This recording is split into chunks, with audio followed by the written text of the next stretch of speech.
Lecture de la Bonne Nouvelle selon Matthieu chapitre 9. Jésus guérit un paralysé.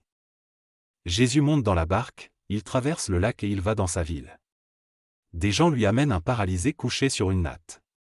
Quand Jésus voit leur foi, il dit au paralysé, « Reprends courage. Tes péchés sont pardonnés. » Quelques maîtres de la loi se mettent à penser, « Cet homme insulte Dieu. » Jésus sait ce qu'ils pensent et il leur dit, « Pourquoi avez-vous ces pensées mauvaises ? Qu'est-ce qui est plus facile ?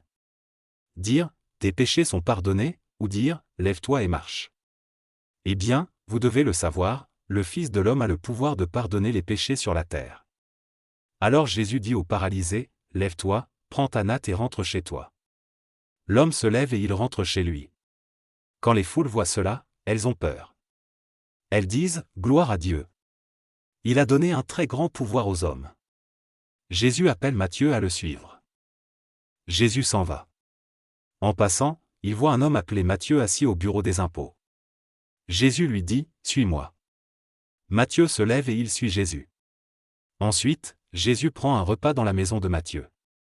Beaucoup d'employés des impôts et de pécheurs viennent manger avec Jésus et ses disciples. En voyant cela, les pharisiens disent aux disciples de Jésus, « Votre maître mange avec les employés des impôts et avec les pécheurs. » Pourquoi donc ? Jésus les a entendus et il dit, les gens en bonne santé n'ont pas besoin de médecins.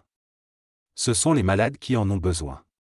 Allez donc apprendre le sens de cette phrase des livres saints, je désire l'amour, et non les sacrifices d'animaux.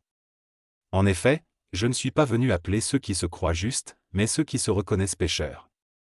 Jésus parle du jeûne. Alors les disciples de Jean-Baptiste s'approchent de Jésus et lui disent, les pharisiens et nous-mêmes, nous jeûnons souvent. Mais tes disciples à toi ne jeûnent pas. Pourquoi donc ? Jésus leur dit, est-ce que les invités à un mariage peuvent être tristes, quand le marié est avec eux ? Mais le moment va venir où on leur enlèvera le marié. Alors ils jeûneront. Personne ne met un morceau de tissu neuf sur un vieux vêtement. Sinon, le morceau neuf arrache une partie du vieux vêtement, et le trou dans le vieux vêtement est encore plus grand. Personne ne met du vin nouveau dans de vieilles outres, sinon, les outres éclatent, le vin coule par terre et les outres sont abîmées. Mais on met du vin nouveau dans des outres neuves. Ainsi le vin et les outres se conservent bien. Jésus guérit une femme et rend la vie à une petite fille. Pendant que Jésus leur dit cela, un notable arrive. Il se met à genoux devant Jésus et lui dit, « Ma fille vient de mourir. Mais va poser ta main sur sa tête, et elle vivra. » Jésus se lève et suit le notable. Les disciples de Jésus viennent aussi. Il y a là une femme qui est malade. Elle perd du sang depuis 12 ans. Elle s'approche de Jésus par derrière et elle touche le bord de son vêtement.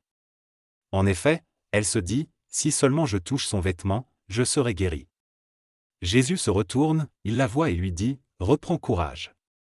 Ta foi t'a sauvée. Et au même moment la femme est guérie. Jésus arrive à la maison du notable. Il voit les musiciens prêts pour l'enterrement et la foule qui fait du bruit. Il leur dit, allez-vous-en. La petite fille n'est pas morte, mais elle dort. Les gens se moquent de lui. On fait sortir la foule. Jésus entre dans la maison, il prend la petite fille par la main, et elle se lève. Dans toute la région, on se met à raconter cela. Jésus guérit 2 aveugles. Jésus s'en va.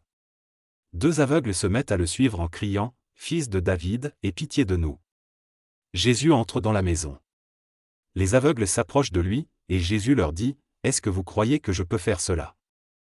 Ils lui répondent, « Oui, Seigneur. » Alors Jésus touche leurs yeux en disant, « Que les choses se passent pour vous comme vous avez cru. » Leurs yeux sont guéris. Jésus leur parle sévèrement en disant, « Attention.